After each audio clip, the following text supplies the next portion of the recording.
चला पहिला चेंडू मैदानाच्या आतमध्ये टाकण्यासाठी सज्ज होतोय मेहमूद. पंचांना पार करून टाकला जाणारा चेंडू right arm over the wicket. Match start होते.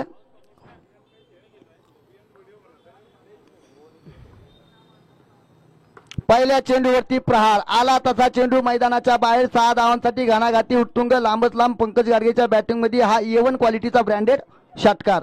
6 धावा. उलटी गिनती शिव 39 करायच्या होत्या, आता 33 धावांचं लक्ष. 17 चेंडू आणि 33 धावा.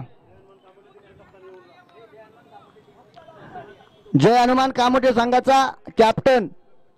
चला या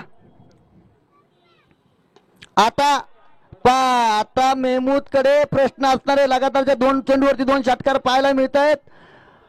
आता मेहमूद कडे प्रश्नचिन्ह असणारे. मी लेग साईडच्या दिशेने अगदी त्या ठिकाणी लोअर फुलटॉस पद्धतीचा चेंडू टाकला तर पंकज त्याला मिडॉनच्या डोक्यावरून षटकार मारतोय. ऑफ साईडच्या दिशेने टाकलं तर मेहमूदच्या माध्यमातून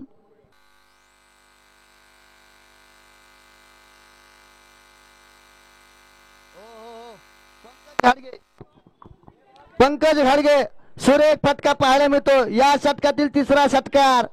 मेहमूद वरती आक्रमण. लगातारचे 3 षटकार ठोकत त्या ठिकाणी माफ करा 3 षटकार या षटकातील. तिसऱ्या चेंडूवरती डॉट चेंडू आलाय, परंतु चौथ्या चेंडूवरती पुन्हा एकदा षटकार पाहायला मिळतोय. 18 धावा तब्बल कुठून काढल्यात आणि विजयासाठी फक्त आता 21 धावांची गरज आहे. 15 14 चेंडू आणि 21 धावा.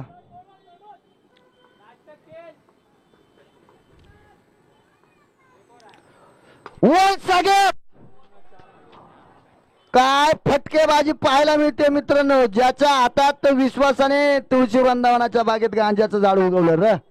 काय पाहायला मिळतंय. काय करायचं आता. विश्वासाने चेंडू दिला त्याच्या हातामध्ये आणि त्यानं पूर्ण सत्यानाश करून टाकलाय. 4 चेंडूवरती 4 मोठे फटके आलेत. 24 धावा आल्यात. पंकज गाडगे या षटकामध्ये संपवायचा प्रयत्न करतोय की काय.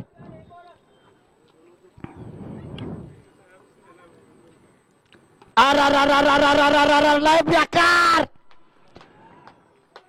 पंकज गाडगे 5 षटकार मारलेत 5 चेंडूवरती. मेहमूदला पार सामना संपवलाय. 12 चेंडू आणि फक्त 9 धावांची गरज विजयासाठी.